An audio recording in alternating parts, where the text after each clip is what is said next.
بڑی دیر سے چپ ہیں، گنگوں کو تکلم کے مواقع ہیں میسر، ہم ماہر گفتار بڑی دیر سے چپ ہیں، وہ خاموش سمندر بن کر آج دنیا کو اپنی لپیٹ میں لے کر بتا دیا، چھوٹا بچہ دو گے نبی کا وارث ہونے کے ناطے اسے تعلیم القرآن کورس پڑھوں گا، اگر بچہ دو گے تمہیں حافظ بنا کر دوں گا، اگر بچہ دو گے تمہیں عالم بنا کر دوں گا، اگر تم جوان دو گے تمہیں مفتی اور متخصص بنا کر دوں گا۔ یہ چار وجوہات وہ ہیں جن کی بنیاد پر مدونین میں سے میں نے اور آپ نے امام اعظم ابو حنیفہ نعمان بن ثابت کا انتخاب کیا۔ اگر بات تشریح اور تفہیم کی جائے، میں سلام عقیدت ان تمام علماء کو پیش کرتا ہوں جو اہل حق کے قافلہ کے فرد بن کر اپنے اپنے حصے کا دین سمجھا گئے، حضرت امام ابو یوسف ہوں یا امام محمد، حضرت امام ظفر ہوں یا امام حسن بن زیاد، امام ابو بکر جساس رازی ہوں یا علامہ عینی اور ملا علی قاری،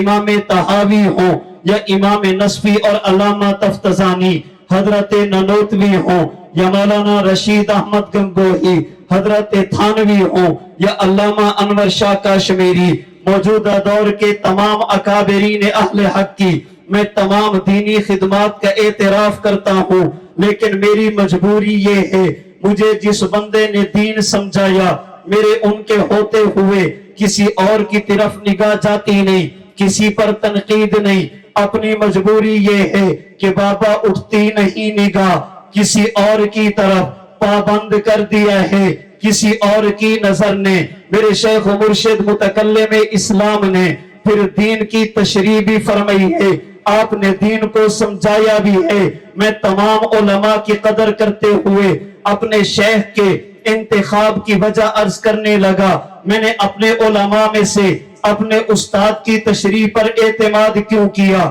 تفہیم پر اعتماد کیوں کیا؟ اس کی پہلی وجہ میں نے اپنے استاد کو تمام علوم کا جامع پایا۔ اگر بات تفسیر کی آئے گی دروس القرآن خلاصۃ القرآن کی صورت میں، اگر بات حدیث کی آئے گی کتاب الحدیث زبدۃ الشمائل کی صورت میں، اگر فقہ کی آئے گی کتاب الفقہ کی صورت میں، اگر عقائد کی بات آئے گی توحید باری تعالیٰ کا مسئلہ ہو یا نحمده ونصلي ونسلم على رسوله الكريم أما بعد فأعوذ بالله من الشيطان الرجيم بسم الله الرحمن الرحيم وآخرين منهم لما يلحقوا بهم وقال النبي صلى الله عليه وسلم إن العلماء ورثة الأنبياء اللهم صل على محمد وعلى آل محمد كما صليت على إبراهيم وعلى آل إبراهيم إنك حميد مجيد اللهم بارك على محمد وعلى آل محمد كما باركت على إبراهيم وعلى آل إبراهيم إنك حميد مجيد بتا رہا ہے ہمیں سوریا عروج بام ابو حنیفہ، بتا رہا ہے ہمیں سوریا عروج بام ابو حنیفہ، بلند تر ہے فلک کے تاروں سے بھی مقام ابو حنیفہ، ہے آشکارا مقلدی پر عیا ہے غیر مقلدی پر، ہے آشکارا مقلدی پر عیا ہے غیر مقلدی پر، کہ اس زمانے میں ذات گھمن ہے ایک پیام ابو حنیفہ، بلند تر ہے فلک کے تاروں سے بھی مقام ابو حنیفہ۔ اہل اسلام کا اجماعی اور اتفاقی عقیدہ ہے کہ جناب رسول اللہ صلی اللہ علیہ وسلم کے دنیا سے تشریف لے جانے کے بعد دین کی تنزیل اور تکمیل کی مزید ضرورت نہیں ہے۔ صحابہ کرام رضی اللہ تعالی عنہم اجمعین نے دین کی تمکین کا کام کیا۔ اب ضرورت دو چیزوں کی تھی، نمبر ایک دین کی تدوین اور نمبر دو دین کی تشریح اور تفہیم۔ دین کی تدوین کا مطلب یہ تھا کہ رسول اللہ صلی اللہ علیہ وسلم پر اترنے والے دین کو ایک جگہ پر لکھوایا جائے۔ تشریح اور تفہیم کا مطلب یہ تھا اپنے ساتھ وابستہ افراد کو اللہ کا دین سمجھایا جائے، شریعت مطہرہ کی تعلیم ان کی اعتقادی اور عملی زندگی میں لائی جائے۔ رسول اللہ صلی اللہ علیہ وسلم نے علماء کو اپنا وارث قرار دیا۔ ہر دور میں اہل علم نے تدوین اور تفہیم کے فریضہ کو سر انجام دیا۔ دین کی تدوین کرنے والے وہ تمام مدونین میرے سر کا تاج ہیں، دل کا سرور اور آنکھوں کا نور ہیں، جنہوں نے جناب رسول اللہ صلی اللہ علیہ وسلم کے دین کو لکھوایا ہے۔ لیکن میں اپنی نسبت جس مدون کے ساتھ جوڑتا ہوں اسے دنیا سید الفقہاء والمحدثین حضرت امام اعظم ابو حنیفہ نعمان بن ثابت کے نام سے جانتی ہے۔ دین لکھوانے والوں میں سے میں نے اور آپ نے امام ابو حنیفہ کا انتخاب کیوں کیا، اس کی بہت ساری وجوہات ہیں۔ سب سے پہلی وجہ، دین کے مدونین میں سے امام ابو حنیفہ وہ مدون اول ہیں جنہوں نے براہ راست اللہ کے نبی کے صحابہ سے دین لیا ہے۔ حضرت امام شافعی، امام مالک، امام احمد بن حنبل یا دیگر بعد کے مدونین ہوں، انہوں نے براہ راست پیغمبر کے صحابہ سے دین نہیں لیا۔ اسے میرے استاد محترم مجھے زمین کی پستی سے اٹھا کر علم کی بلندی تک لانے والے، دین کے ایک ایک شعبے کو سمجھانے والے، میں سیدنا فاروق اعظم رضی اللہ تعالی عنہ کے جملے کو تھوڑے سے تبدیل کر کے یوں کہوں گا، اِنَّا كُنَّا أَذَلَّ قَوْمٍ فَأَعَزَّنَا اللَّهُ بِالْإِسْلَامِ وَبِمُتَكَلِّمِ الْإِسْلَامِ۔ حضرت شیخ دامت برکاتہم العالیہ فرماتے ہیں، اللہ کے رسول صلی اللہ علیہ وسلم نے اپنے صحابہ کو ستارے فرمایا۔ حدیث مبارک مشکات میں موجود ہے، اور اللہ کے محبوب پیغمبر نے دوسری حدیث میں فرمایا، اگر ایمان اور دین، علم اور شریعت ثریا ستارے تک بھی چلی گئی، حضرت سلمان فارسی کی نسل میں سے ایک شخص آئے گا جو دین کو ثریا سے لے گا اور میری امت کو دے گا۔ حضرت امام ابن حجر مکی، امام سیوطی، شاہ ولی اللہ محدث دہلوی، اہل حدیث عالم نواب صدیق حسن خان کی وضاحت کے مطابق آسمان کے ستاروں سے دین لا کر امت کو دینے والے پہلے فرد کا نام امام ابو حنیفہ ہے۔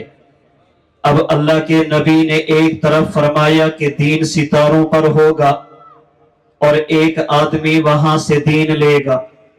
دوسری حدیث میں پیغمبر نے صحابہ کو ستارے فرمایا۔ دونوں حدیثیں ملانے سے نتیجہ نکلتا ہے حضرت امام ابو حنیفہ نے دین ستاروں یعنی صحابہ سے لیا ہے اور بعد والوں کو دیا ہے۔ ہم نے فقہاء اور مدونین میں سے حضرت امام ابو حنیفہ کا انتخاب کیوں کیا، اس کی دوسری وجہ، میرے امام نے دین کو اپنی ذات تک محدود نہیں رکھا، میرے امام نے دین حاصل کر کے آگے دنیا تک پہنچایا ہے، اور میرے امام کا علم کہاں کہاں تک پہنچا، صرف ایک مثال عرض کرتا ہوں۔ محدثین میں سے حضرت امام عبداللہ بن مبارک امیر المؤمنین فی الحدیث کا لقب پانے والے ہیں۔ حضرت امام بخاری امیر المؤمنین فی الحدیث کا لقب پانے والے ہیں۔ امیر المؤمنین فی الحدیث کا مطلب یہ ہے اللہ نے انہیں علم حدیث میں بلند مقام دیا تھا۔ یہ ابن المبارک اور امام بخاری جو امیر المؤمنین فی الحدیث ہیں، میرے امام کا علم ان تک بھی پہنچا۔ حضرت عبداللہ بن مبارک نے کہا تھا لولا اغاثنی اللہ بأبی حنیفۃ وسفیان کنت کسائر الناس، اگر میرے استادوں میں امام ابو حنیفہ کا نام نہ ہوتا آج دنیا شاید مجھے علم کی دنیا میں نہ پہچانتی۔ حضرت امام بخاری رحمت اللہ علیہ امیر المؤمنین فی الحدیث ہیں۔ امام بخاری نے بخاری شریف لکھی، 7,000 سے زائد احادیث کو جمع کیا۔ حضرت امام ابن حجر عسقلانی نے فتح الباری کے مقدمہ میں لکھا امام بخاری نے بخاری شریف میں جن اساتذہ سے روایت لی ہے اس میں سب سے پہلے طبقے میں امام بخاری کے 8 استاد ہیں۔ ان 8 استادوں میں سے 7 وہ ہیں جو استاد بخاری کے ہیں، شاگرد میرے امام ابو حنیفہ کے ہیں۔ امام بخاری نے 7,000 سے زائد روایات میں سے 22 ایسی روایات نقل کی جن پر امام بخاری کو بھی ناز ہے، جنہیں ثلاثیات کہا جاتا ہے۔ ثلاثیات کا مطلب یہ ان 22 روایتوں میں امام بخاری اور رحمت للعالمین پیغمبر کے درمیان صرف 3 واسطے ہیں۔ ان 22 روایتوں میں سے 21 روایتیں وہ ہیں جنہیں امام بخاری نے جن استادوں سے لیا وہ استاد بخاری کے ہیں، شاگرد میرے امام ابو حنیفہ کے ہیں۔ میں نے اس وجہ سے امام ابو حنیفہ کا انتخاب کیا۔ مدونین میں سے ابو حنیفہ کو منتخب کرنے کی تیسری وجہ میرے امام کی زندگی میں صرف ایک علم نہیں تھا، اللہ نے آپ کو علوم کا جامع بنایا تھا۔ فقہ اصغر فقہی مسائل ہوں یا فقہ اکبر اسلامی عقائد ہوں، میرے امام کی زبان اور قلم دونوں کے لیے حرکت میں آئی ہے۔ آپ نے فقہی مسائل کو بھی مرتب کروایا۔ امام ابو حنیفہ نے اسلامی عقائد بھی دنیا کے سامنے رکھے، جسے میرے امام کے استاد حضرت امام اعمش نے ان الفاظ میں ذکر کیا تھا یا معاشر الفقہاء انتم الاطباء ونحن الصیادلہ۔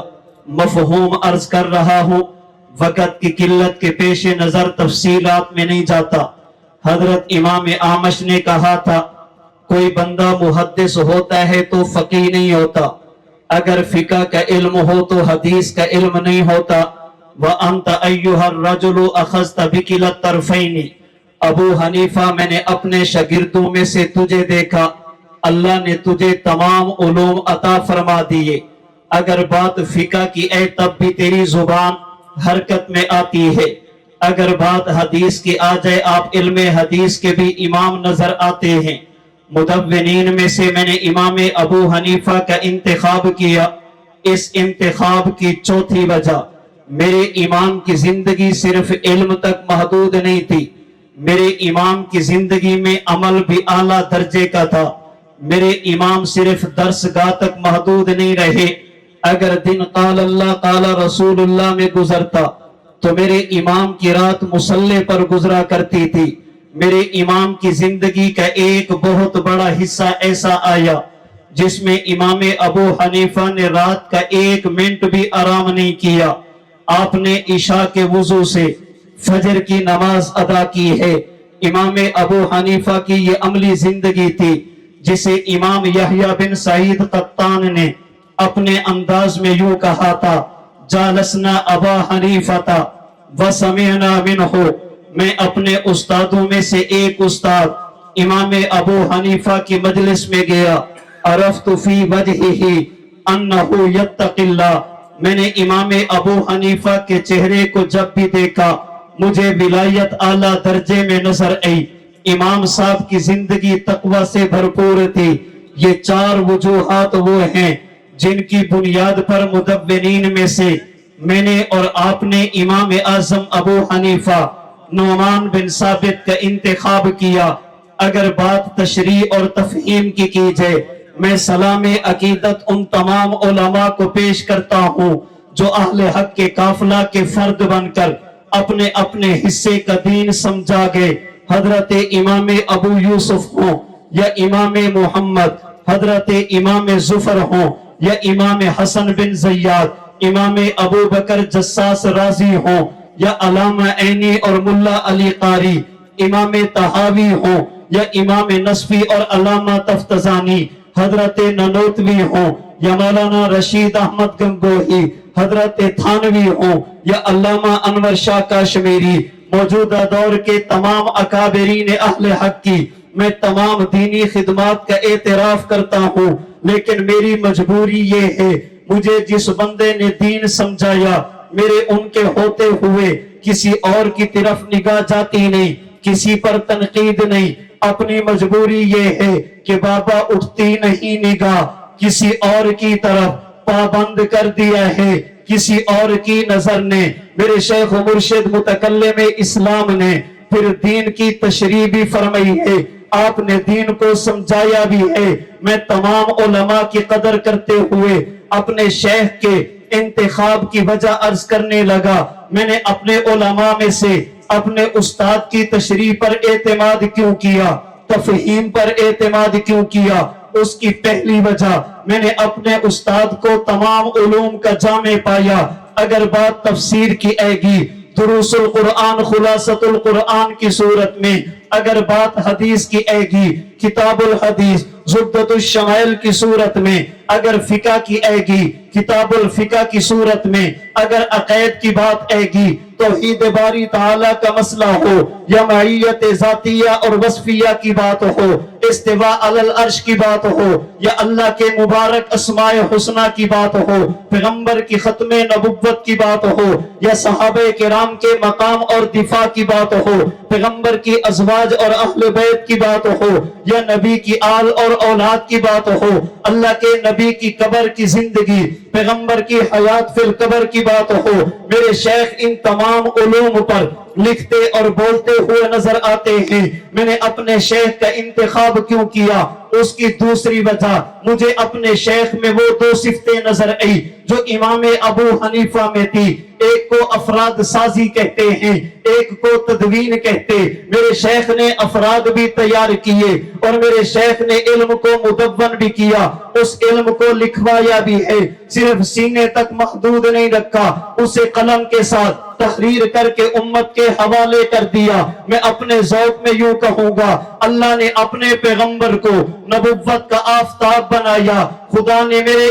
امام ابو حنیفہ کو علم کا آفتاب بنایا، پھر اس دور میں اللہ نے میرے شیخ کو بھی علم کا آفتاب بنایا۔ اور آفتاب کی خصوصیت یہ ہے، جب تک وہ رہتا ہے دنیا کو چمکاتا ہے، جب وہ جگہ چھوڑ کر کسی اور علاقے میں، کسی اور ملک میں طلوع ہوگا، جس ملک میں غروب ہوگا، وہاں پر لوگوں کو ستارے دے کر جائے گا، سورج ستاروں کو دے کر جایا کرتا ہے۔ میں نے اپنے استاد کو دیکھا، وہ 87 میں بیٹھے، 87 چھوڑا تو ستارے موجود تھے، وہ سرگودا میں تھے، سرگودا چھوڑے تو ستارے موجود تھے، وہ پاکستان میں تھے، آج پاکستان سے چلے گئے، ستاروں کی ایک لمبی فہرست آج آپ کے سامنے ہے۔ میں اپنے ذوق میں یوں کہنا چاہوں گا، میرے استاد وہ ہیں جن کے بارے میں کسی نے کہا تھا کہ دست معصوم کو وہ لوح و قلم دیتا ہے، دست معصوم کو وہ لوح و قلم دیتا ہے،